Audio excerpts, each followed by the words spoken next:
Hello there, and welcome to episode 86 of the video game podcast Between the Joysticks. I'm your host, Nick, and I'm joined by the Tifa to my Aerith, John. No, John. Tifa or Aerith? I don't know if I've asked you this question on the show before, but you know, with Final Fantasy VII Rebirth out, who you choosing? You know, it's a tough choice, I think, for a lot of people. Something about Aerith just draws me in. Like, she seems like such a sweetheart. Somebody Very bubbly. Somebody to take care of me. You know, make sure that I'm happy. My mental health is good. And Tifa just seems a little more high maintenance, I think. Like, I don't know. She just seems kind of like, just always in charge. Gonna have a lot of guys just kind of eyeing her all over the place. But I also don't have any nostalgia for these characters, so I know that's a big factor for a lot of people. Just going based on my remake opinions of them, but I think I'm Team Aerith. Okay. Yeah. Aerith is very pushy, but I think that's more because Cloud needs to be pushed. Yeah, he's a little, It's pretty oblivious. As badass as that guy is, he and needs a little social work. And Aerith or Tifa, her hair might as well be blonde because she's pretty dumb sometimes. Yeah. No. So they fill their roles. Yeah. It's hard to say. Well, they both got their. Well, you have to answer. I like Tifa. I do like Tifa. I think I'll go Tifa. Tifa? We'll split. Okay. It's fair. Unfortunately, well, never mind. Spoilers. All right. So now that we got that out of the way, I do want to kind of give an apology. We were supposed to do a Last of Us Part 2 episode, and it has not worked out very well for me and John on that. John and I in that regard. We've just life. Yeah. Scheduling has not helped at all. And just say this now, like I found out the same day that Final Fantasy VII Rebirth comes out that my dog has cancer. So that sucks, fuck cancer and all that. So that kind of, disrupted everything. And then John's got a vacation coming up here. Well, staycation. Yeah. And then my wife has a vacation. I am on dad duty. And then he's going away on business. So, it's like we'll have our normal episodes, but to fit this bonus episode on top of that it just doesn't seem like that's in the cards right now. But we're promising to get it done by the end of this month for sure, because we keep moving further and further away from it. Yeah, we understand people are thinking of Tifa and Cloud instead of Joel and Ellie anymore. So but as we promised when we first decided we were going to do it, we want to do this one especially right. Kind of figure out how we want to cover these in a more specific manner. And being that the story is so important in that game, it's our PlayStation Pal's number 2 greatest game of all time. Gotta make sure we do it right. So sure. So the plan is sometime this month. It'll be a bonus episode in your feed. But that's all I got, John. If you got nothing else, we can go right into the show. Nothing. All right. So this is how the show works. John and I both bring up the 3 things to talk about. It can be a video game we're playing. This week we have, of course, Final Fantasy VII Rebirth, more Helldivers II, and Brotato. That's the odd one out. It can be a news topic, of course, more industry layoffs, continuing a trend of last year and something we've talked about before. But now it's at Sony, and that's a bummer. So we got to talk about that. And then we're going to move, of course, into our video game character battle royale. We can talk about topics here. And then it can also be an email from you at betweenthejoysticks@gmail.com, a Twitter DM at joystickspod, or a comment on our YouTube page at Between the Joysticks. Any of those things, we can bring it and we can talk about it. Today we have a total of 5 things to talk about. First things first, Final Fantasy VII Rebirth. John, you got it, right? Nope. No, I don't have it. No, I figured I'd let you run with this one for a little bit. It wouldn't matter anyway if I did, with my staycation and work trip, I wouldn't have time to play it anyway. So happy that you got it. Happy that we can represent it here on the show. Of course. So again, it came out on 2/29, 93 on OpenCritic. We touched on that last week. And again, I think it was the most anticipated game at the Game Awards last year for this year. Yeah, And again, just challenging John's assertion that 2023 is going to be a better year. You keep bringing this up. We'll see. Like, you can't just push this into existence. That's not how that works. January and February just made a really good case. That's all. They sure did. They sure did. So, yes, I have the game. I'm about 9 hours into it. I'm in Chapter 4, which is the Junon region. So I'm not very far as far as the overall scale of this game. And that's kind of where I wanted to start talking about this, is because last week I was still playing Infinite Wealth, and this issue of scale keeps popping into my head. We talked about it with Tears of the Kingdom, and Infinite Wealth has this stupid, dumb map. The map of Hawaii is just full of conversation points, mini games, side quests, your main quest, the Sujimon battles. It just is like, holy crap. And you try to tackle it the best you can, and then about halfway through that game, you're sent back to Japan, and it's a whole new map, and that map is full of shit again. And I'm just like... It reminds me of a Witcher 3 scenario where you're in, was it Whitechapel? Is that where you start? Yeah. Yeah, and you're like, oh, this is the game. Or White Orchard is the White Orchard, thank you. Oh, this is the map. This is the game. This is what I have to do. And then you get past that, and you're like, oh, God. Yeah, you get into Valen, and it's like, shit. Happens all the time. And it's just... I don't like, my tolerance for these games is like, it's being tested. As much as I love Infinite Wealth and Final Fantasy VII Rebirth, but it has the same thing. This game starts with the Nibelheim flashback that I talked about in the demo, and then after that, it just thrusts you into the region called the Grasslands. Not 2 seconds in, you have all the mini games. You have Queen's Blood and various other mini games. I'll get into that a little later. But you also meet your friend Chadley from Rebirth again, and he's got thousands of missions to do, and it feels like 1,000. It's not actually 1,000 in that region alone. And you're given chocobos right away, and they're just like, here you go. And you're just like, well, here I am already, ticking the box, doing this side quest and this side quest and this side quest. And are people tired of this or no? No, unfortunately. Both those games both games I'm just mentioning are both 90 and above.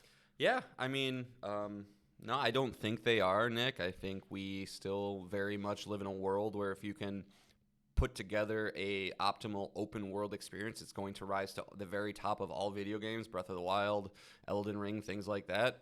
And True. As I've talked about on the show, with some of the financials and economics of the industry, it's not good enough unless if the next product is bigger and better. Like, it's growth for the sake of growth. That bubble won't burst. Yeah, I mean, we'll talk about that later. But yeah, I don't know. I think it's just we're in this weird space of being in our mid 30s and realizing that we don't have the time that we used to. True. And I don't know if we're the demographic anymore that video game companies are targeting. So like they say, cool, we're gonna buy it regardless. Mm. Spend time with it. Spend 300 hours with it, or spend 40. We don't care. Yeah. And they got to make sure they adhere. They would rather piss off the you and I, not piss off, but like have us go, oh my God, it's so much, as opposed to the people who want so much to be like, that's all there is. Like they'd take that option, I think. And it is like, to a degree, it is optional, right? Like you don't have to experience it all, but it's just. Well, look what happened though with me in Cyberpunk. By not exploring that optional stuff, you kind of walk away going, well, that wasn't as robust of an experience. Right. It's a stupid double-edged sword. It's a very dumb double-edged sword. That's very true. And the other thing I wanted to talk about is, we're only 8 months away from Final Fantasy 16, a game John and I both liked very much, but what a difference in tone this is. Where Final Fantasy 16 is, very serious. Its roots are shown. It was made. I forget the director's name, but he came Yoshi P. Yeah, he came from an MMO background, and that game felt very lifeless, as MMO games do, and the quest variety not great at all. Mm-hmm. And this is the complete opposite of that. The tone, the characters, the depth of, like, I've done stealth missions, I've done chocobo races, I've done card battles and Queen's Blood. Just the amount of different things you can do really does shake up that that checklist where in Final Fantasy 16 I found myself in side quests just skip conversation, Yeah. because it was just leading to the same things over and over again. Yep. You know, collect a thing, talk to somebody, collect another thing, giant battle. Come back to the person. Oh my God! I can't believe they're invading. Yeah, but this game does not have that, which is fantastic. And we can't talk about a Final Fantasy game without talking about the music. Mm-hmm. And they went it above and beyond here. All the music is remade, like the Chocobo theme. There's a Chocobo theme for each region, and I've heard 2 of them, and they're great. It's just the iconic music of that franchise it's just. And I guess we didn't really get into this. I should have led with this. Was our history with the franchise. I know I played it on PlayStation 1, even though I didn't have a PlayStation 1. I went over to a friend's house and played through pretty much the entire game over a course of a few days. And I just picture you knocking on his door at 10. Let me in. I gotta play. Yeah. And of course loved it, as anyone who played it at the time. This giant 3D Final Fantasy game was like a watershed moment for a lot of people, as far as their love of this type of video game. So coming into remake and coming into this game again, and just like when the game was revealed, is like what was that, 2016 when the big reveal? Yeah. The E3 of Dreams with maybe 15. Yeah. Do you remember when the Sony God of War and that showcase was? I think that was 2016. So it was 2015 then. Okay, so the E3 of Dreams in 2015, where Sony showed Shenmue, The Last Guardian, and this game, and to revisit this world like this is like it's a bit emotional. Yeah. Like just to see these characters so fully realized now, it's just so well detailed. It's just in these iconic locations too. I just pulled up the Junon, which is a Shinra base, which is the bad guy in the game, and it's just a town that has a giant gun attached to it, and you're just like, wow, like I can't believe this exists. Yeah, it's what makes me sad about this product.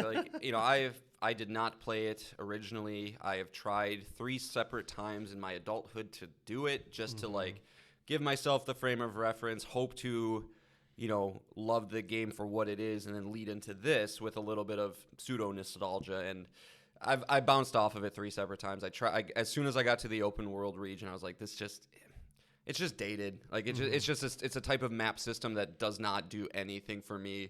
The random battles, the nebulousness of where am I supposed to go? I don't know quite what to do. That was an era where if you were playing video games, you were 100% okay with the idea of just wandering around, talking to whatever, figuring it out through attrition. But I don't have that anymore, and so I think that's why I haven't been clamoring to jump into this one immediately. I liked Remake a lot. It was a solid 8.5, 9 out of 10 type of game, but without the attachment to these characters on that level, I think is what keeps it from elevating it to that top tier for me. But regardless, I'm still will accept your copy of Remake with open arms or Rebirth with open arms. That's the real reason. He's that's part of it. He wants that. It is 2 discs, which is insane.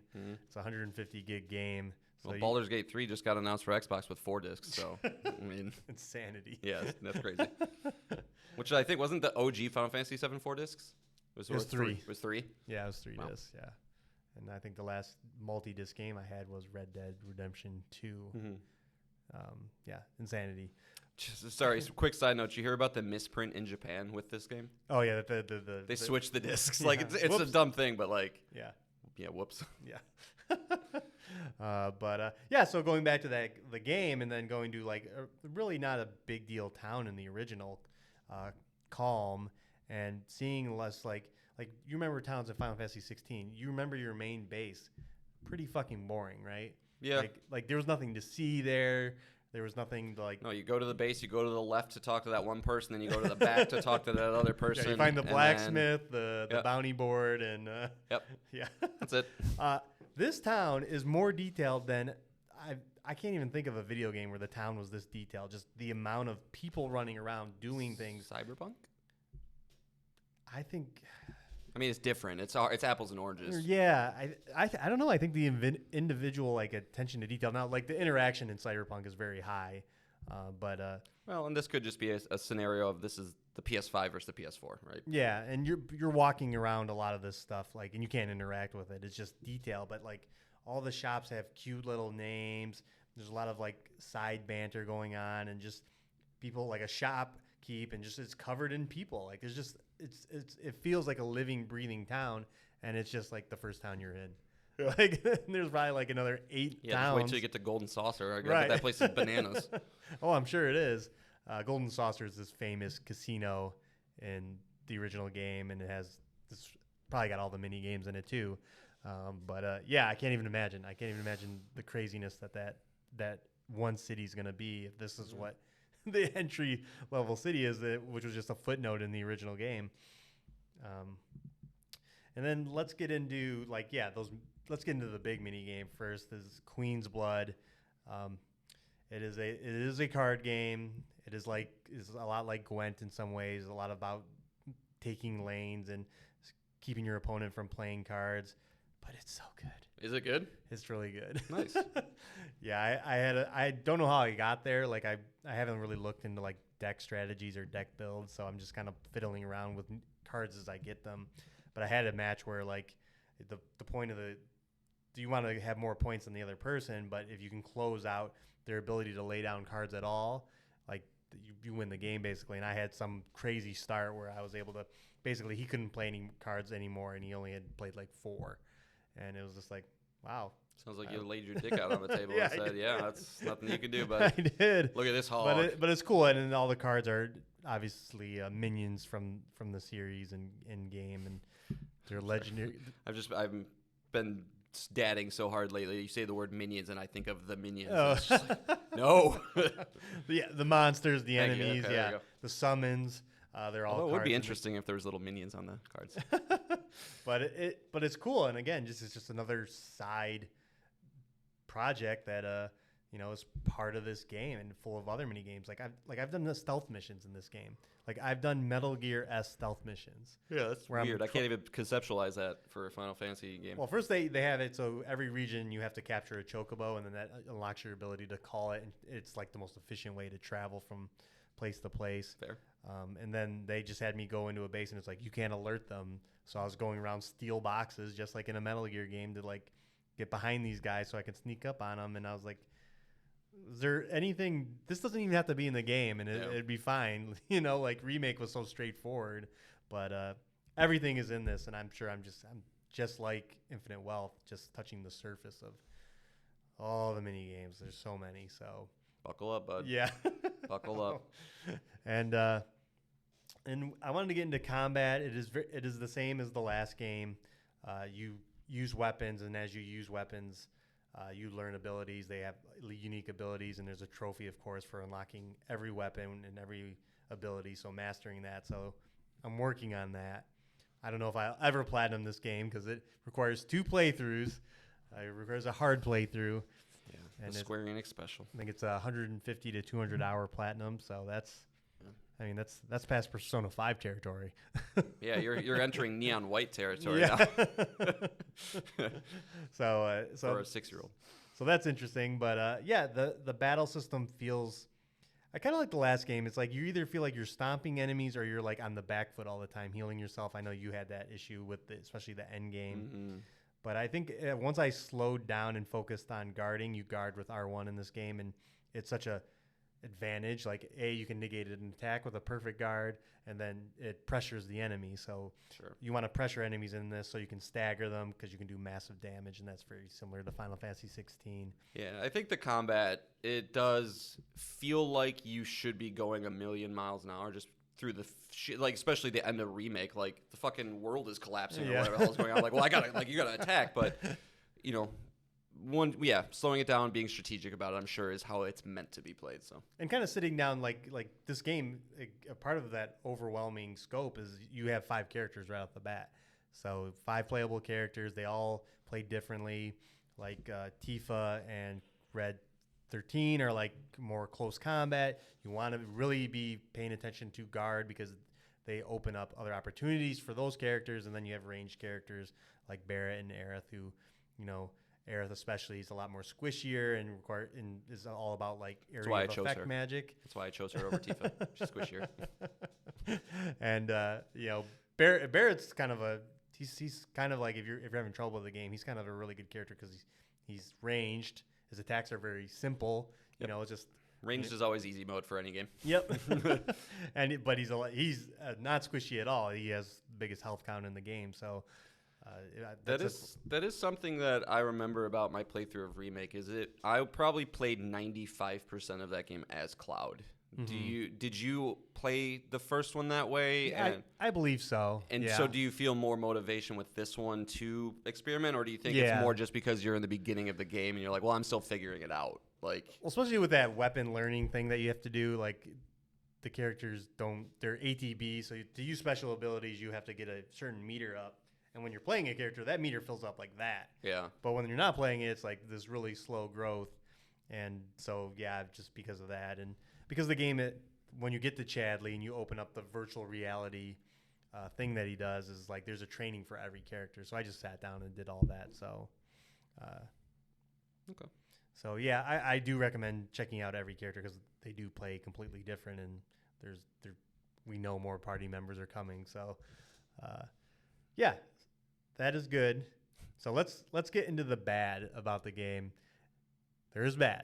Okay. And it is the amount of menus you have to go into this game. Like, if you were bummed about how simple Final Fantasy 16 was as far as gear and everything else and how you could tinker teams, oh boy. So this is just the opposite of 16, is what you seem to be telling me. Yeah, I think it like not just tonally. It's everything. It's the depth of this is a complete opposite. Wonder if that was a strategic calculation by Square Enix. Like, okay, like we're fine releasing. I mean, seriously though, like because you release a mainline game and then 8 months later you release one of the most anticipated games ever in the franchise. But if they're as different as you're saying they are, that makes a little sense. And Final Fantasy 16 is a game made from scratch, where this is a sequel to an existing game, a remake of a game that has all the assets pretty much made. It's not like you have to recreate any of these characters or locations. I mean, you obviously have to do all the work to fully realize them in 3D like this, but you can play a lot around with a lot more systems when you're not creating a game from scratch. Yeah. And not to say Final Fantasy 16 wasn't complicated. Like if you ever got into mastering icon abilities and started mixing those up, there was definitely depth there. But this is something else. Like you have an item transmuter. You pick up all these resources throughout the world, and you can create all these items. You can create your potions yourself, your armor yourself. And you have a craftsmanship level, and that goes up as you use it. Where do you think you change your party members and your party makeup? Do you think you go to party?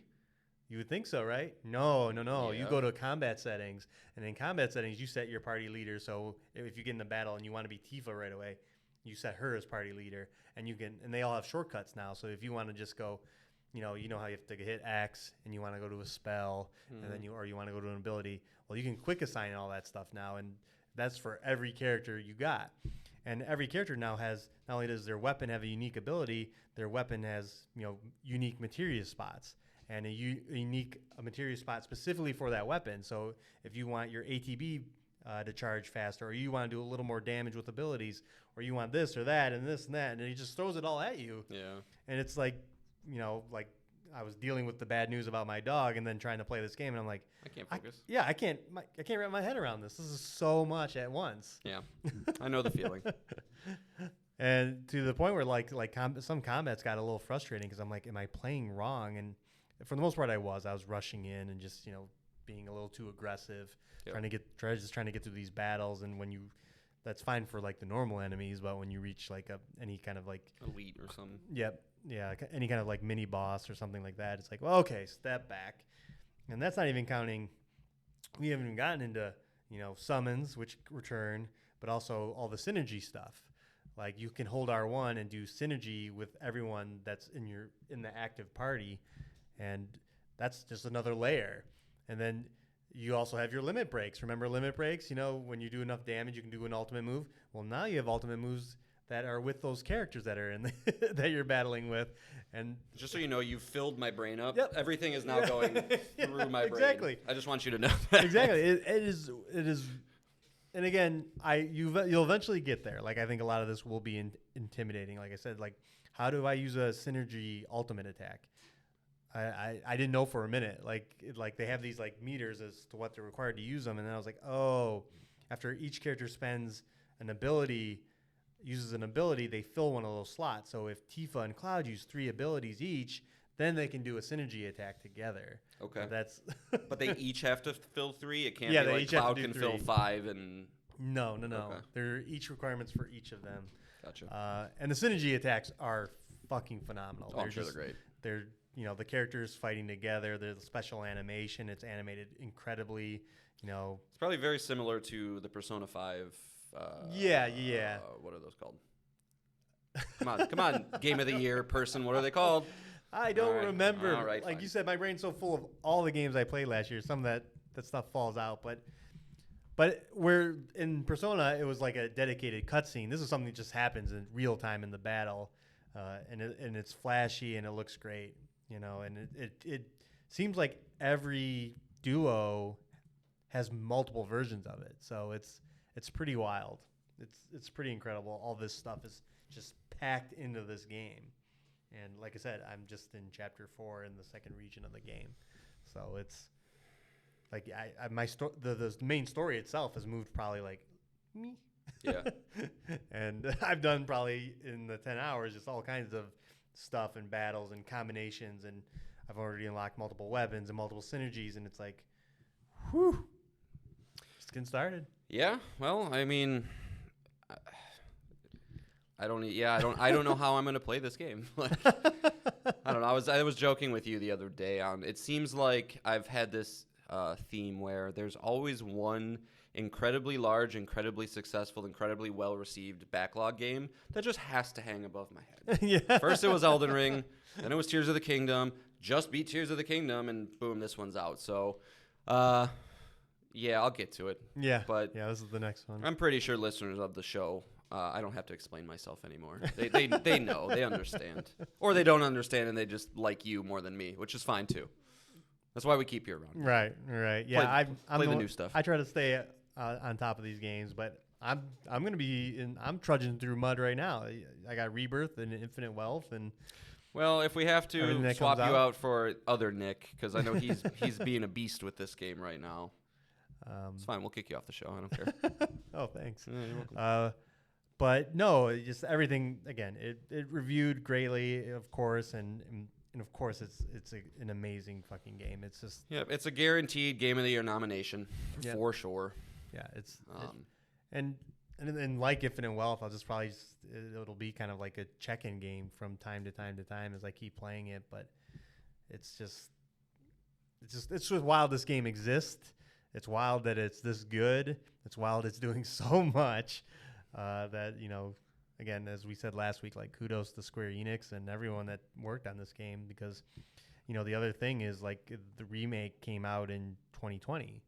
Like just 4 years development time is kind of unheard of right now. I think the only you're playing Jedi Survivor. That is another game that how did they make the sequel in 3.5 years? I don't know. There seems to just be a couple of studios that, whether it's through just a incredibly tight like workflow pipeline, or I don't know what, Insomniac's another one, right? Yeah. Like there's teams out there that seem to just have it locked down. There's teams that you kind of throw your hands up and say, what have you been doing? Rocksteady. There's teams that kind of are over their heads, but Arrowhead. But I don't know, man. Like it's funny when this game got announced and we knew that 7 was getting the remake that everybody dreamed it was, because for anybody who's been following the industry for a long time, I think it was back on the PS3, there was like that. Do you remember that Final Fantasy VII tech demo that they showed, and everybody's like, oh my God, they're doing it. And then for that to kind of be a letdown, this to get announced and everybody to kind of say, well, is it going to live up to the hype? How are they going to handle it with 3 games? Like, oh my God, is this going to, it took them 15 years to make Final Fantasy 15 or however long it was. It was a long time. And, can they pull it off? And to your point on the show that you've talked about for the past probably 6 months now, man, Japan is just hot, man. Like, they got it figured out. They are performing at the top of their game, and everybody wins when that happens. So yeah, it's just can you not all release your games in the same time period? Yeah. That would be great. Yeah. Well, 17 days from now, Dragon's Dogma 2. Yeah. Capcom. So yeah, Unicorn Overlord is out this week. It's getting a bit much, and so I'm kind of happy that March is a little slow as far as games on my radar. But you're going to Hi-Fi Rush, baby. You better play that. Yeah, Hi-Fi Rush for sure. But that's a much quick. smaller game, and and hopefully I don't know. But if Dragon's Dogma is this great game, like here we go again. You did play the first one. Well, just keep on Helldiving. You'll be fine. Yeah, that's true. We'll talk about that a little later. Keep on keeping on. All right. So that is my piece so far. But like early reaction, just overwhelming, but overwhelming. But great, and the story is moving at snail's pace, and that's mostly my fault for wanting to do everything. But to be honest, it seems like a game that just had a very poor release date for you specifically. Yeah. If it caught you in a good mood, good vibes, I got everything. I got time and everything. You'd probably 10 hours like, a day. Oh my god, I can't stop playing this. It's the best. If Helldivers wasn't also there, going, hey, don't forget about me. Yeah. But yeah, that is very true. But I am getting to that point. It's like I want to really, really, really sink into it. So hopefully I'll be challenging other Nick. Who is around 30 hours and challenging him to see who can get to the end first. My money's on him. That man is a super fan of Final Fantasy VII. Yeah. So. Yeah. Well, Nick, in a pretty common occurrence, you bring the light, I bring the darkness, right? Yeah. So I'm always down. Yeah. I'm always, mad about something, but we're journalists. Definitely not journalists, but we're podcasters, and we got to make sure we keep y'all informed. And so anybody who, has been not sleeping under a rock knows that this year has been no better than last year in terms of layoffs, people losing their jobs, things like that. And so as Nick mentioned at the top of the show, it kind of hit a little bit closer to home than we've seen in the past year and a half. And that resulted in the closure of one of Sony's first parties, which, is very, very infrequent. I believe the last one that closed was Pixel Opus, and before that it was Evolution, who did Drive Club and that team. So, it doesn't happen every once in a while, or it doesn't happen very, very often, but so just want to go into that. So founded in 2002, London Studios, a first-party studio for PlayStation. It's best known for developing the SingStar series, as well as PlayStation's external peripherals, including the iToy, some PSVR titles, as well as Blood and Truth, The Getaway, things like that. But they've created over 60 titles since they were established, but they are, unfortunately, closing the entire studio, as well as some layoffs in Naughty Dog, Insomniac, Guerrilla, Firesprite, for a total of 900 people in the Sony family. So we continue to see that, but that's not the end-all, be-all. If you're looking for kind of a comprehensive list of everything that's happened, Kotaku's been seemingly keeping a running total, and I won't get into all of that, but we are looking, as of now, 59 days into 2024 with about 8,100 video game layoffs, right? PlayStation's one of the bigger ones. Some other ones of note: Microsoft laid off 1,900, Unity laid off 1,800, Twitch laid off 500, Discord laid off 170, Eidos Montreal 97, Supermassive 90, right? Like, so these are not just the small little indie developers who never figured it out. These are industry veterans, staples, not only game developers, but engines and platforms and, Twitch and things like that. So obviously the video game industry is sick right now. We've talked about this on the show. I don't think anybody who kind of pays attention to money in, money out can really paint any other type of picture. So again, not to go into any more details with this, but Nick, do you have any kind of thoughts on Sony London? I don't think you have any fond memories of that team. Like I said, they're kind of more the team that Sony let experiment, let play around, not necessarily make a ton of money, even though SingStar was incredibly successful. Any thoughts about this? It sucks, that's for sure. And it just, we follow the video game industry, and I think that that kind of tilts our view because it's like layoffs happen everywhere. Mm-hmm. You know, I don't want to say where John and I work, but we've survived 3 rounds of layoffs. Yeah. So and any tech company is going through it. So this just seems to be how the world is going now. It's, you know, it seems like the economy was, despite COVID, doing very well, and then now the world is reacting. You know, everything seems more expensive and all that, and this is just kind of the fallout of that. And you know, it's like, you know, London Studio, like they haven't had a game since 2019 release, and I'm sure they worked on other games in that time, but it's like, it's a scary time. Like the industry was volatile before, it's extra volatile now. You know, Embracer just is getting rid of dropping everybody, and yeah, that's a huge one. And it's like you fear for like studios that release, you know, not hits, like, you know, Skull and Bones and that Ubisoft Hong Kong, and every other studio that worked on that game. Like that, it's got to be scary for them. Hopefully they can just transfer to other projects and Rocksteady, you know. You think of the like Immortals of Avium team, right? Like, Yeah. hey, we got a studio, guys. We're gonna release our project. We got EA behind us, and then you come in out with it, and oh shit, we have to lay off half of the team. And the kind of the light here is that it's like studios are being formed everywhere. We talked about the ex-founders of Rocksteady started a studio, so hopefully, you know, people and they're also in the UK, so hopefully these people can get a job there. We've talked, you know, how many games did we see at the Game Awards were from studios we'd never seen before. Like, what was I can't even think of a lot of the names. What was the Matthew McConaughey Mass Effect game that we Exodus?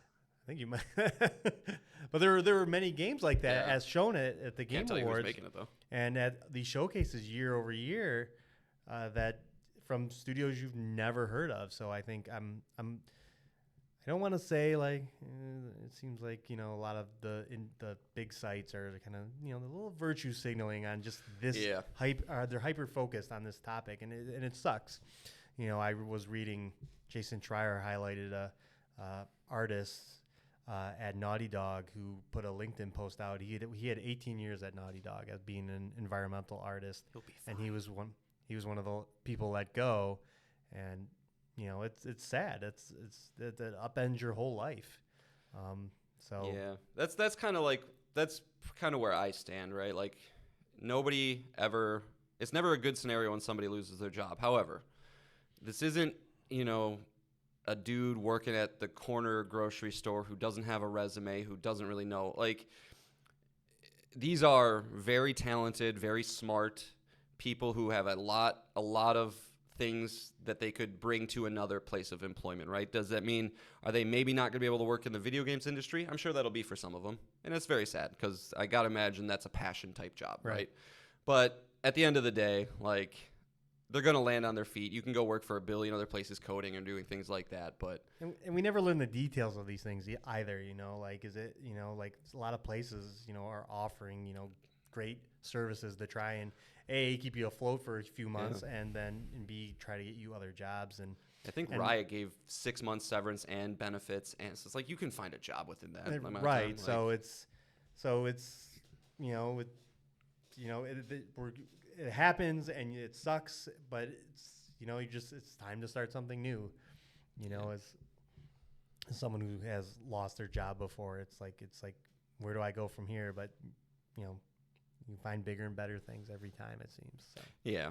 Yeah, and I guess, you know, we'll put a final point on it because I know this is kind of a topic we've talked about a lot, but we will continue to bring it if big things happen, right? Like, obviously we have to talk about a Sony studio closing, but I just want to talk about a headline that I saw today that drives the point home on what I've been trying to say on the economics of everything, where I would really encourage people to put their money where their mouth is. If you are a fan of this industry, don't be hesitant to pay for the things you like. Don't completely fucking lose it if they raise prices of games to $80. Like, these are things that could be required to keep the things you love afloat. But hey, all right, I got to call you out now. Okay. Last week when we were talking about Unicorn Overlord, and I said I felt bad for not buying that game right away, you said you never feel bad. I don't feel bad, but I do buy the games of the developers that like I don't personally have a Vanillaware affection. Like, I think they're great, but like, you better believe when Supergiant releases their next game, if Yoko Taro comes out with something, if From Software, so you feel bad in those cases. What do you mean? In what? Like you feel feel bad is a bad way. You feel obligated to buy them immediately because you'd love to support those studios. Yeah, I mean it's a combination of obligation and love for what those teams do. But I think if you're one of those people who goes, I can't believe EA is charging $70, or maybe EA is a bad example because it's one of the largest, but like, I can't believe they're doing this. Why don't they pass the profits to the consumer and charge us $50 and blah, blah, blah. It's like, I hear that argument all the time. And, or like digital. Or I'll just wait till it goes to Game Pass, or I'll just wait till it goes to Extra. It's like, just be careful what you wish for. Because because today I saw a statement from Warner Brothers, right, who just recently released Suicide Squad, who last year made the top-selling game of the year with Hogwarts Legacy. They said today that they are wanting to shift away from the volatile one-and-done AAA console space and will lean more into free-to-play and mobile games. Specifically, during a recent Morgan Stanley speaking event, Warner Brothers Discovery Gaming boss J.B. Perrette discussed some of the company's strategies going forward. He said, we're doubling down on games as an area where we think there is a lot more growth opportunity that we can tap into with the IP that we have and some of the capabilities we have on the studio where we're uniquely positioned as both a publisher and developer of games. And that specifically is what I'm worried about, where companies are becoming less risk averse. They're sticking with the IPs that they know are moneymakers. If you're a fan of Hogwarts Legacy, bye-bye. That's going to become some sort of live service bullshit where they can continuously keep you invested in the world of Hogwarts. And they're going to do that because it's a safe bet. But that is not – it's just a continued race to the bottom. It's exactly what happened with the cell phone industry when games started to flood there and the economics didn't become – they're just not sustainable. People weren't buying games at the clip needed to put the quality experiences on there, and they raced to the bottom. They developed microtransactions, and the rest is history.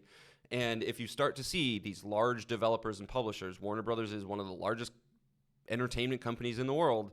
They're starting to sniff around there and saying, okay, how can we reduce our costs while keeping the money flowing in? Because these large-scale companies, if they don't grow, if their years are not exceeding the years previously, it looks really bad for investors. It looks really bad for profits. It looks really bad for these people who are shareholders and who are beholden to these companies. And it's just a really slippery slope.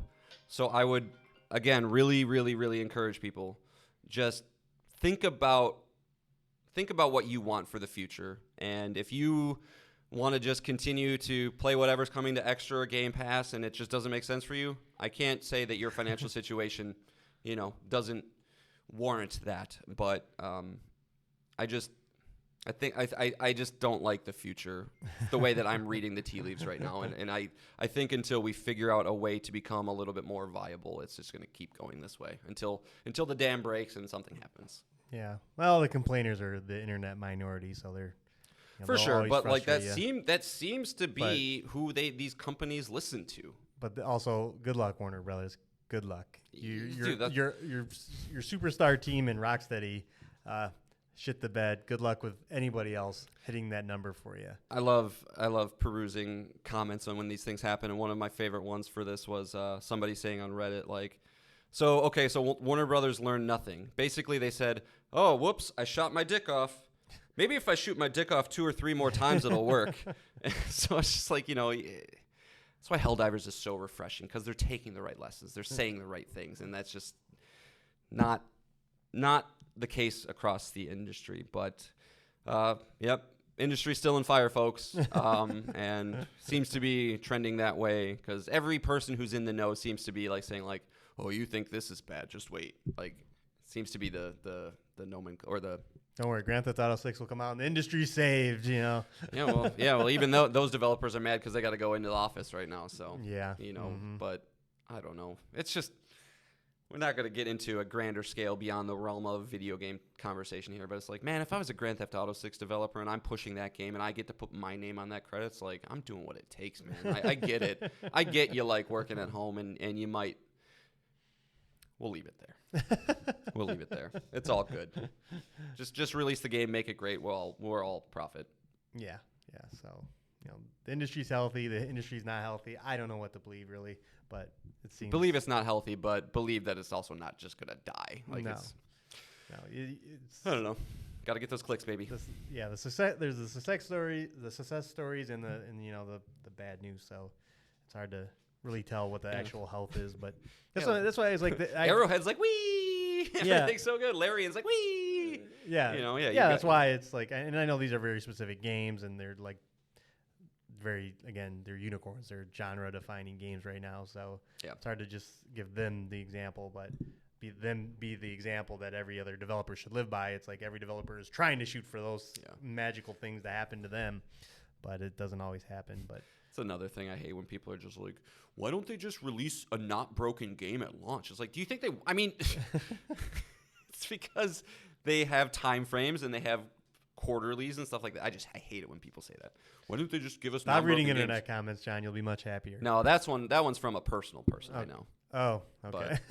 But also, internet doesn't do good things for health. All right. So again, John bringing us down to the dark side. I'm going to bring us up to the light because, I want to check in from the front, from Super Earth here, and talk about Helldivers 2 some more as I continue to play the game.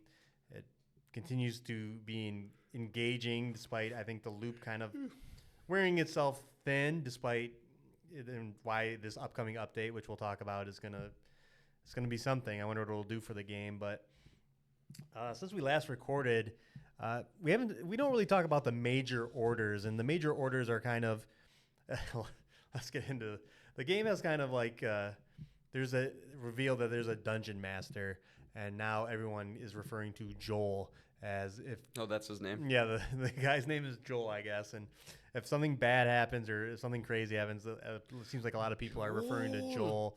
But I really think Joel is just the kind of guy that manages the galactic map and where things should go next. And I don't think it's very complicated at all. But one of the things they do is these major orders, and that kind of directs people to do either attack a certain front. There was the first major order was to do 8 defense campaigns on planets being attacked by the automatons. But last weekend on Friday, they singled the major order to a planet, and they attached 45 medals, which is a progression material to it. And it was defend this planet or liberate this planet, and that planet was Veld. And when you're looking at the overall galaxy map, you see how many Helldivers are on each front. When I logged in Friday night to play, there was over 400,000 people on Veld doing campaigns on it, and the major order was completed. I believe by the time John had signed on and a couple of our friends, it was done. They had logged in and it was already over. Can I ask an embarrassing question? Where do you see these global orders? Because I don't know where they are. So when you're on your ship, L2. Oh, that's just those? Oh, okay. Yeah. Gotcha. And they are kind of obtuse because I won the last one with the defend campaign. I was like, well, what does that mean? What planet should I go to complete these? And but this one was obviously clear. Just go to this planet and liberate it. And it's these kind of things that I think are really going to contribute to its success. Something when we were talking about what people should take away from Helldivers is also these incredible community events in which we're not facing off against each other, but we're actually all working towards this huge major goal, and the community responds in craziness. 400,000 people on one planet for liberty, dude. In one night. Like that is insane. And we see articles after article that the sales of this game are just increasing week over week. Yeah, it's a rare, extra rare occurrence. Like it outsold itself 3 weeks in a row. That does not happen. That does not happen. That just means that the word of mouth is so incredibly strong with this game that people are doing what Nick and I did. We go to work and we go, hey, fucking buy this game, dude. Let's play it. Right. That just continues to keep going. Yeah, it's very infectious. Yeah, I think it's like the more people talk about this game, more people, are like Show hear clips. stories and all the social media, the clips just do really well. And I think did you post the clip, John, of us I did, playing? yeah, yeah. Like stuff like that is just again that emergent storytelling combined with this amazing gameplay loop that we discussed last week is it's just great.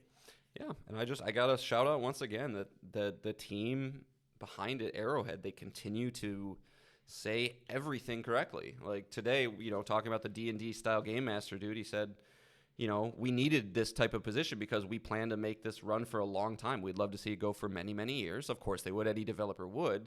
But combining that with the idea that, no, we understand we got to give players a $40 experience first before we worry about the microtransaction side of things. Hey, don't buy the game right now because you can't get in. Like, they're just so sorry, hit the table.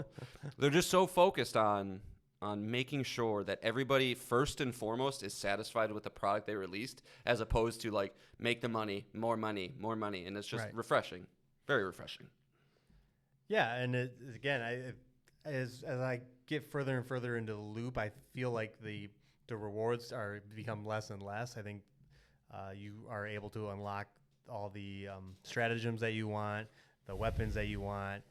But because of the loop feeling so well and the game being so good and these major orders, driving you to play it even more, that I think it's doing great. It's just great. I just can't not stop playing it. Do you think it's officially a Twitch staple like Valorant and Dota and like right now tough. It's got 28,000 watching right now. Yeah, that's not their levels. Yeah, no, those are all at like the 100, but like. It's going to be a game that's going to have a dedicated group for 5 years, right? Yeah. I mean, it might not be that great in 5 years, but for now, jump in, Ben. Jump in. Yeah. I mean, and in terms of just to report our experiences, I don't know about you, I have not had a single problem trying to get into a game or anything like that. There's still weird glitches here and there, like I was doing an extraction with some random people, and we all jumped in the ship, and it just didn't do anything. We just didn't get to extract, and that happens, right? But again, you can because the game completes the mission. It's they make it so they're so generous, like with just how it is. So yeah, it's just very respectful of your time. That's for sure. And I too, the stories from the front. It's interesting when you get further and further into the game, like people realize that like requisition points that allow you to buy stratagems are not so important. Levels aren't so important. It's more about the resources because that lets you upgrade your ship, and that kind of and it's kind of cool because it's visually represented. Like you go onto someone's ship and they got everything unlocked. You'll visually see it on the ship, which is cool. Yeah, Nick came on my ship and goes, see these or I went on his, see these computers? You don't have these computers. I'm like, I don't care. You don't like my computers, bro? Oh, you should see my ship now. I got these big guns. Like when you look out that front window, there's just giant guns sticking out. I'm sure I'll see it soon. Yeah. What's your ship name again? It's like Queen of Supremacy right now. Okay. So people are like targeting these resources, and unlike the objectives where if everyone dies or everyone doesn't get on the ship, you don't lose anything as far as those things are concerned. But these resources are important, so you're seeing a lot of people focus on this. Like when I think we did the defend mission where you got to protect the people that go into the build the I haven't shuttle. done one of those yet. Oh, everybody hates those. But there's like resources all around, like way out in the distance. You can go get resources. So now you have people going to do that stuff. And yeah, we were with a guy who was doing that while we were protecting the evac point. And the evac point, when a ship comes down, it just sits there and it'll wait. So as long as you're near it. Yeah, as long as you're near it, you're fine. So you can just sit there and take as long as you need. But the second you get on that ship, you have a 20-second counter. And because of you're just traveling on foot, 20 seconds is not a lot of time to get anywhere. If you're not in that immediate vicinity, you're gone. Yeah.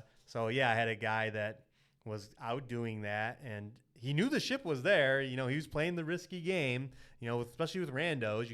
That's when you got to send a mess. Well, continue.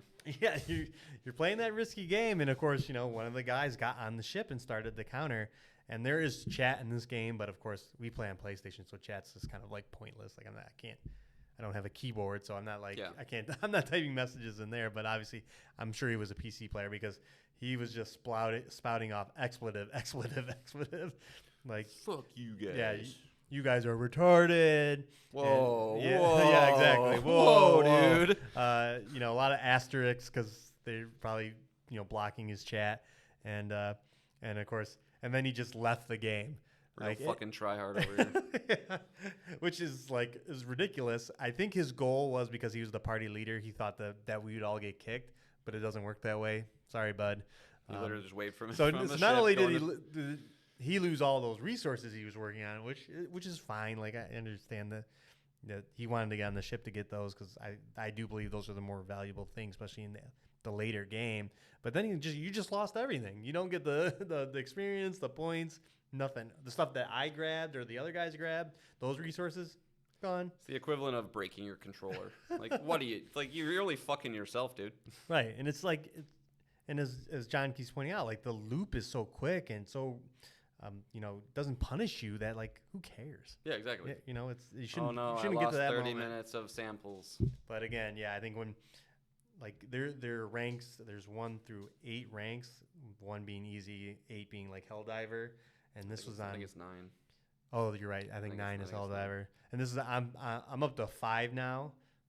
I can complete missions on 5. I haven't tried 6, so I'm probably gonna run into more of these tryhards. But it was just funny to think like this guy just cared so hard about just his little precious resources. He probably went and talked to his buddies about how horrible you guys were. How he can't believe that you don't understand how they get probably PlayStation gamers. Yeah. But and lastly about Helldivers is, over the weekend it was Leak City. People are on PC are getting into the code and they're able to unlock mechs. And we knew these were coming. Yeah, we knew mechs were coming, and vehicles were a big part of Helldivers 1. But to see a light recon vehicle and an APC that carries all 4 Helldivers in it with little turrets mounted on it is exciting. Like. Yeah, I mean, the amount of scenarios we've had that are just balls to the walls craziness. Now picture everybody in the car riding away. There's like a Charger coming. There's a Bile Titan over there. Like, it's just going to create more of those emergent stories in different kinds of ways. It's really a great little cadence they've figured out. Yeah, and the game's going to blow up the second these things are added to it as well. Not that it's slowing down right now, but I think it's great to know that these are coming really hot because today Arrowhead tweeted that mechs are being produced on Super Earth and we'll have access to them. Even the like little bit of in-game speak, right? Right. Hey, no, mechs are being created. It's just they've fostered such a good little ecosystem, and it's so well done. Yeah. So, I mean, I'm still planning on playing it. Still planning on playing it with John here, and it's one of the happy stories of the year. And just what level are you? 25. 25. Yeah. Super Space Chief. Yeah, I'm only a 9, level 9. So, but it's for me, it's going to be a game that I don't see myself ever uninstalling it for a while. Like it's just like people want to jump in.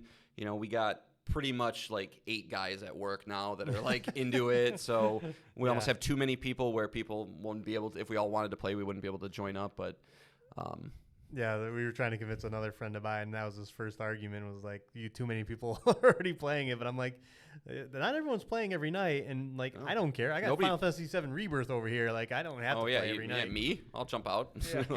Exactly. So just incredible. It just what a success story. So sweet. Well, we got to talk about some potatoes, Nick. You're going to talk about some potatoes? Yeah. It'll be quick. Little potatoes, little guys. How did you describe what the game is, and then I want to know, like, how did you find this game? Brotato is a auto-battling roguelike. Just think Vampire Survivors, really. Yeah, I had to watch a video. It's like all you really need to know about it. It's a game that I knew was going to scratch a very specific itch for me personally. It was only $5, so like the barrier of entry was basically non-existent.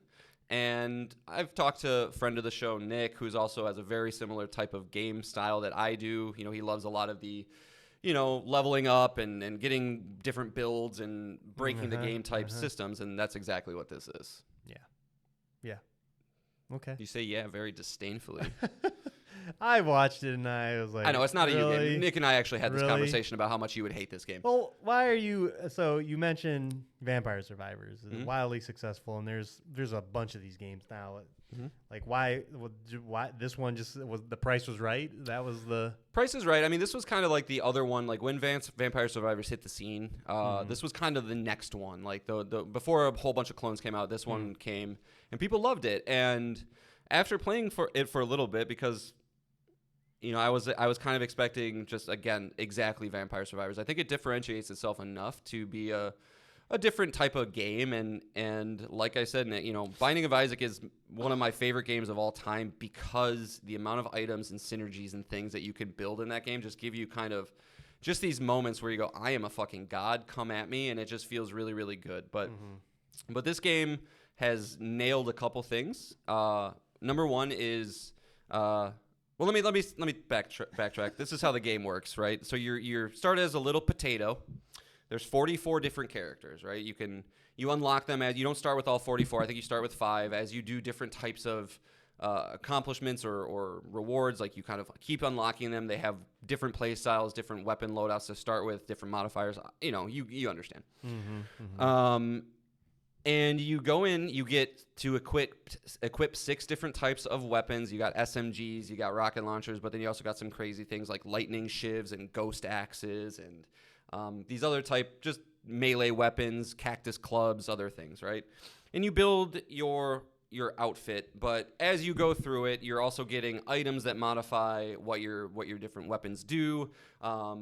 You're getting after every single level, you're upgrading like your speed, your melee. You know, it's got all that. There's so many different little hooks that kind of tie into the run that you have going that it's incredibly satisfying and well balanced. As you, every single time I start a run and I kind of go, this is okay. I'm not doing great. And then like by level 5, you're like, I got something going. You know, we're going. And then you kind of start to build and like. Another cool thing it does is you can take those 6 weapons and there's different tiers for them. So you got your gray, blue, purple, red. You can if you have 2 SMGs, you can combine them into a blue. Then it frees up an extra slot for your weapon. So then as you're further into the game, you can kind of fill that slot back in and you can get strategic with it how you want to build your stuff.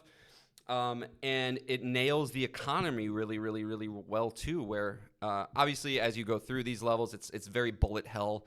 Enemies drop their currency, and between every round, there's 20 rounds per run. Between every round, you get to spend that currency on just different things that you want to use.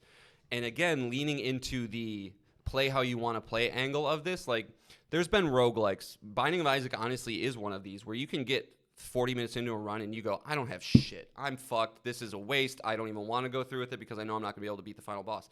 You never feel that way in this game. Like you can trade away all your things, start fresh if you want. You can upgrade the different items you have. It's just it allows you to play with it in such a way where you're spending all your money. The next run you have is going to give you enough money to then kind of retweak how you want to do it. You can lock specific things. Like if you get your 4 items that you can pick through between runs, you go, fuck, I don't have enough money for that level 4 Gatling gun. I really want it. You can literally lock it. There's a lock button underneath, and then it stays there.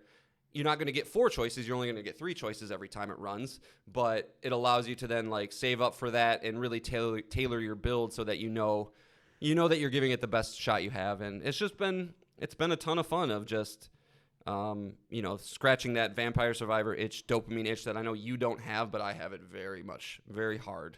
It's got great music. It's like you dig the music. It's very techno-y, cyberpunk-y kind of like just, gets you through that, but definitely not a you game, Nick. Definitely not something I would recommend to you, but I want to throw it out there for anybody who likes roguelikes, anybody who likes to build specific, Binding of Isaac type runs, right?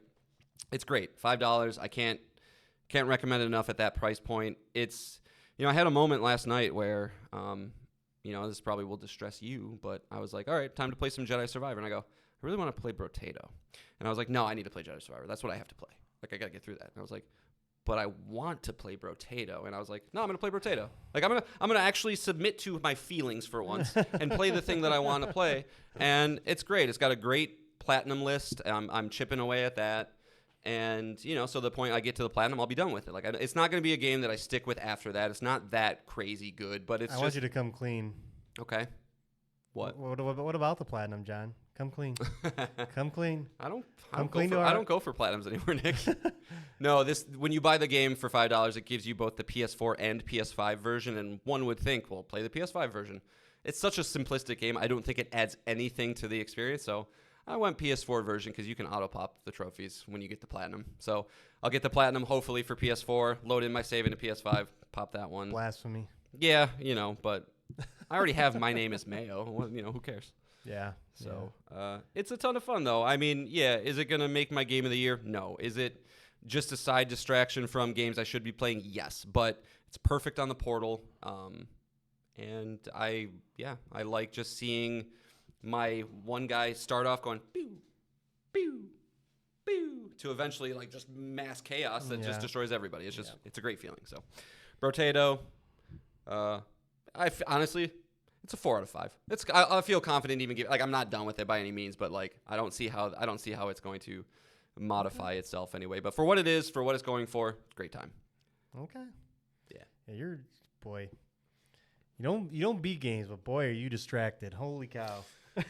Well, like I said, yeah. Next week will be some other out of left field game, like Balatro. Hey. Hey, that's not out of left field. That's pretty left field.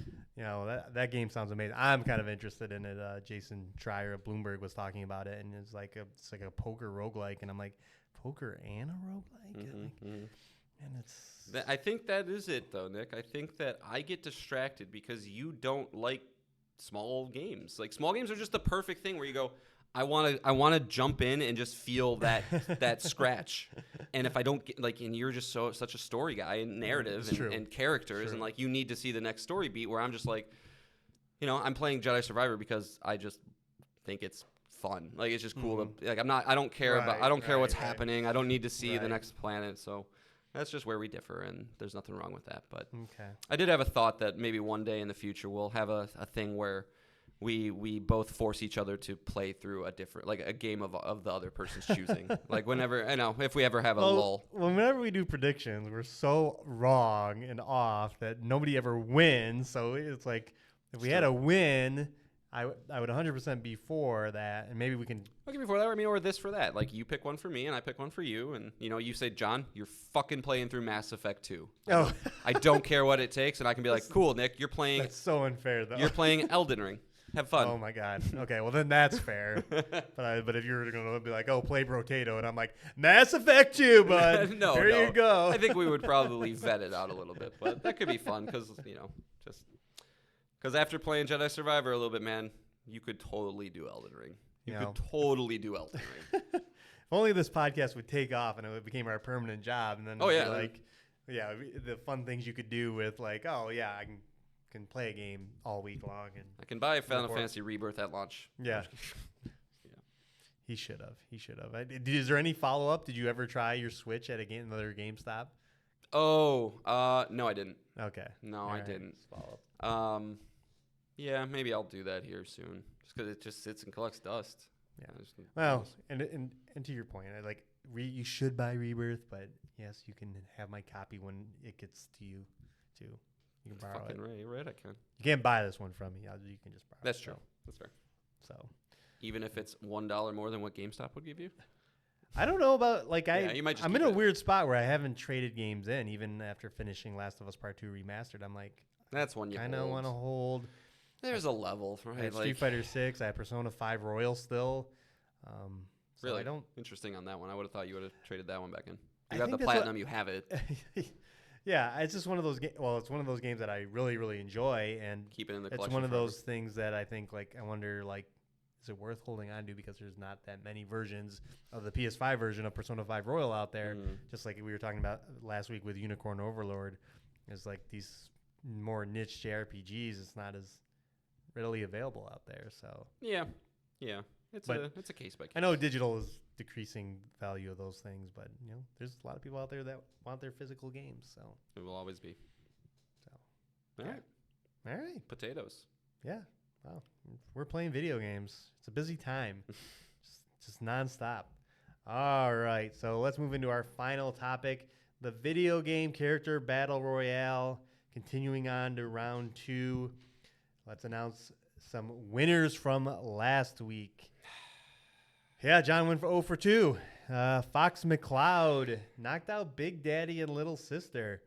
A lot of action on that one. I was very happy about that. I don't know where it came from, but I appreciate it. And then Richter Belmont took down Ezio. You're just, as much as you target very weak points on my characters, their anuses and eyeballs, it's obviously not an effective strategy. I like to win. Didn't work this week, but your butthole is not safe. All right. But it is continuing the trend. Every matchups of the second round has been a sweep for the other person. You won the first 2. I won the next 2. You won the next 2 after that, and now I won the next 2. So I have a feeling this one's going to be a split week. We'll see. I don't know. I don't know. I don't know where you see the split at because, well, I don't know. Who knows? Like I will sit here and say, oh, Clive Rossfield, of course he's more popular than Spyro. It's like, but he's not. You always, he's yeah, not. you always, not. You love the popular, which it is a very valiant part of valiant is not the right word there. Valid is the right word there. Valid part of this strategy. So I think you're picking the matchup, and then I go first this time. So let's do it. All right. Cal and Shovel Knight. All right. Cal Kestis from Jedi Survivor. Yep. And Shovel Knight of Shovel Knight. All right. All right. He's going to start by equipping his Mail of Momentum. This negates knockback from enemy attacks. And then, of course, it comes with a negative. I'm not going to just sit here. Mail of Momentum's great. But I think when you're dealing with a Jedi and a lightsaber, you got to wear your best armor. Definitely. It's going to be more cumbersome for him. But, he doesn't want that lightsaber chopping him in half to start this off. It's true. I hope it's made of Beskar? Yeah. Is that the right thing? Wow.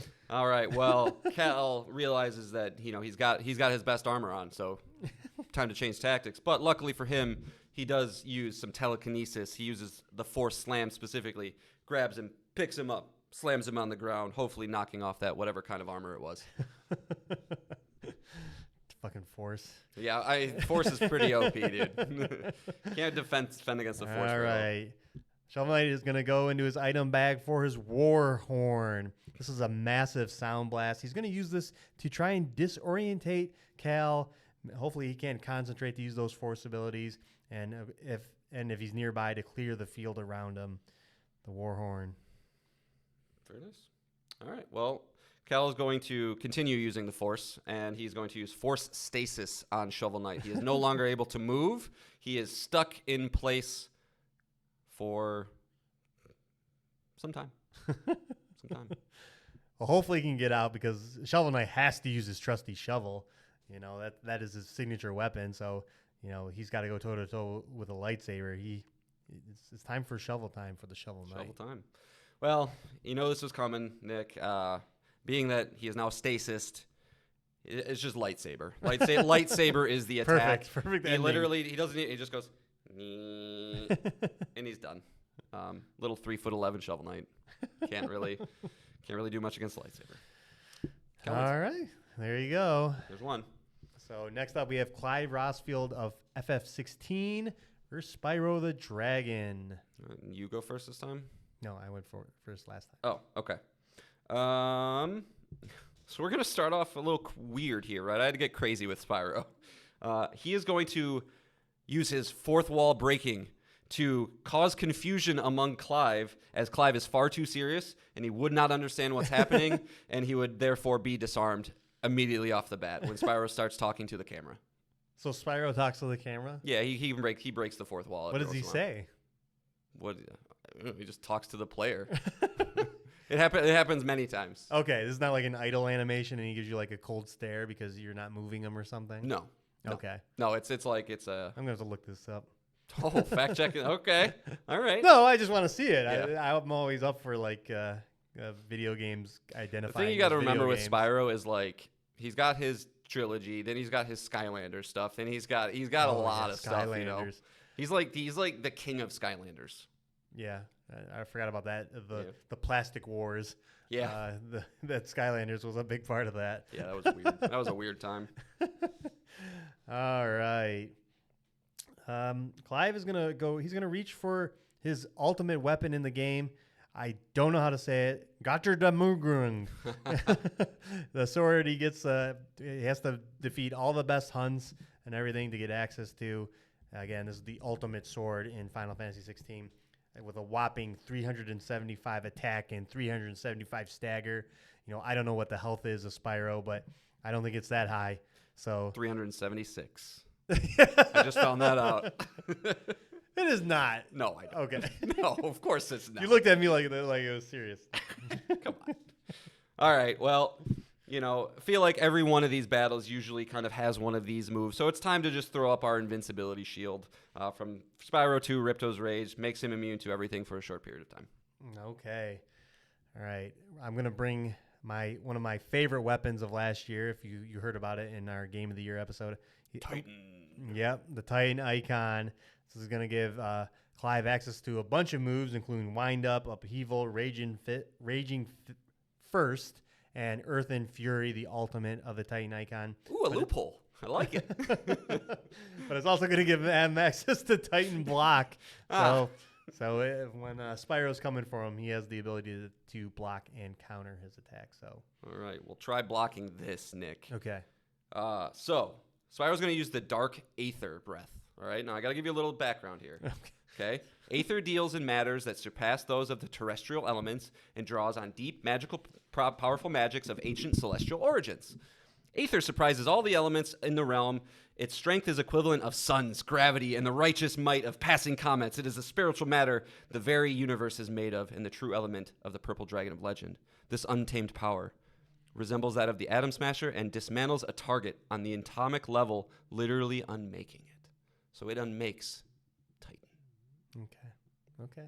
Dark. Yeah, that's ridiculous video game speak if I've ever heard it. Sure is. But all right, didn't want to do this. Clive Rossville is going to go to his ultimate weapon, the ultimate ability in the game, and it's his trusty sidekick, Torgal. I can't. All right, I forfeit. I can't hurt a dog. His trustful hound. You know, you directly control it as Clive, and he's in every battle, unless it's a Titan battle. So it's the only other playable companion in the game, and he's just a good boy. He's a good boy. He heals, he sicks, he ravages, he does it all. So didn't think Torgal was showing up. Good call. Shoulda. Well, he shoves his horn up Torgal's ass. Yeah, I'm coming for it.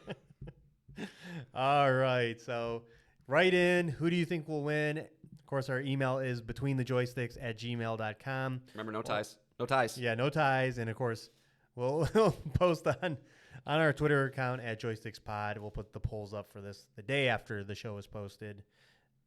So go ahead and vote there. Who you think will win? All right. And for next week's matchup, I will be championing Isaac Clarke. So his attacks will just be the weapons he uses. Great. All right. And then Nick will be fighting with Rayman. Oh, boy. I can't cut off your limbs. How do I cut off your limbs? No. All right. Got to get creative. Shit. It's like the one character that's like immune to him. All right. Oh. It's the worst you've ever broken on the show, I think. It's so ridiculous. Of all these characters you put in this battle, I never thought of the one limbless video game character of all of them. Yeah. There's no other limbless video game character other than people in Rayman's world. And this whole battle has led to this moment. To run into the one character whose whole mechanic is cutting limbs off. Yeah. Like all his weapons are there to cut limbs off of creatures. Well. Oh my God. Hey, Shovel Knight took down Mario. Anything's possible. Damn it. All right. For matchup 2. Not Rayman again. Sam Fisher. Man, I got 2 stinkers this week. Versus Batman. That's a good matchup. Yeah, there you go. That's a good matchup. Right. Cool. All right. Tall task, but yeah. We'll figure it out. It's gonna be fun. That's for sure. I'll be thinking about it all week. I'm gonna replay Dead Space 1 through 3 over the week. All right.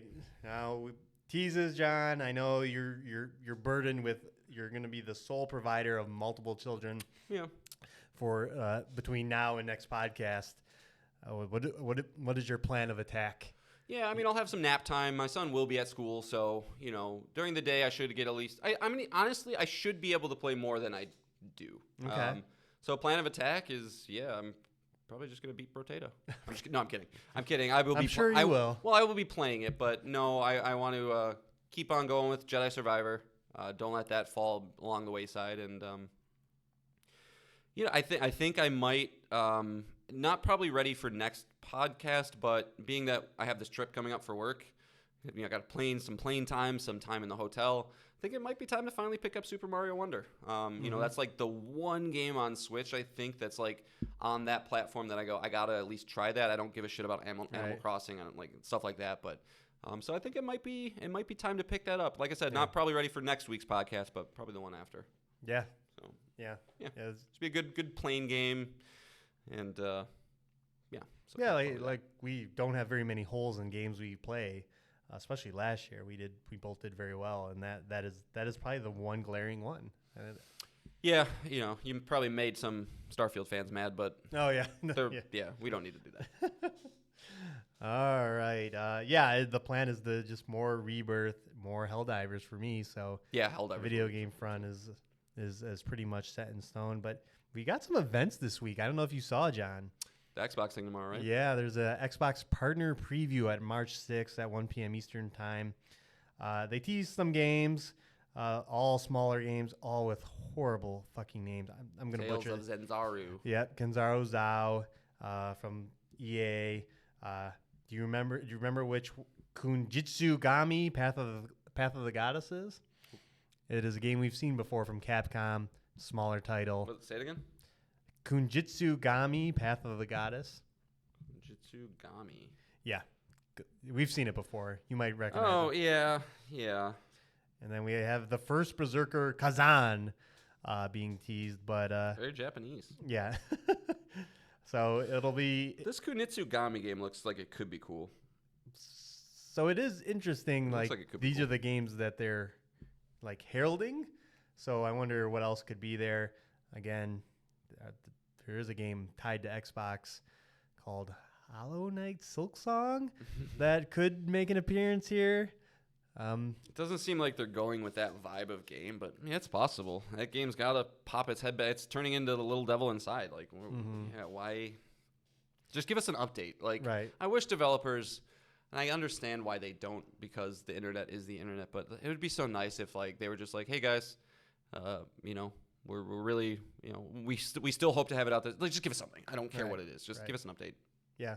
I mean, the next few months are we're out of, I keep badgering John about how great the last 2 months were. It's going to finally slow down.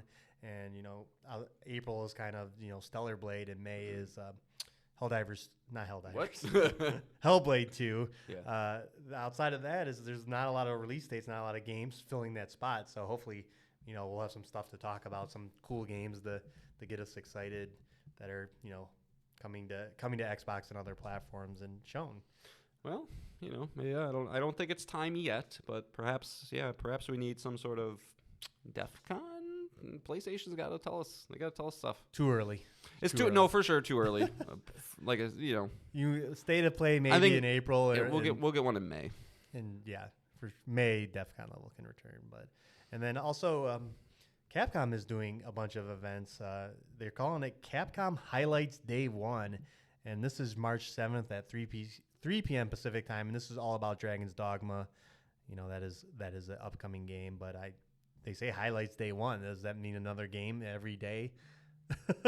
You know? I don't know. It seems like we figure out what the cadence of announcement structure is. Like, first it was E3, now it's like these little, Nintendo and Sony and Xbox will say stuff. Now like everybody's got their own thing. Now everybody's got their own thing, and they title them differently. It's like I don't know what to expect, but we'll be here to watch it. Yeah, I'm assuming the Capcom highlights will be all existing known games. So probably Street Fighter 6, this weird Path of the Goddess game I mentioned, and Dragon's Dogma as they tried to drum up some hype for that game. Yeah. I hear a bunch of previews for Dragon's Dogma are about to come out, so yeah, hopefully that game's good too. Saw that magical archer class they showed. I was like, oh, this is pretty sweet. Oh no, this is pretty sweet. Maybe I'll have to buy you and start you and let something else fall by the wayside.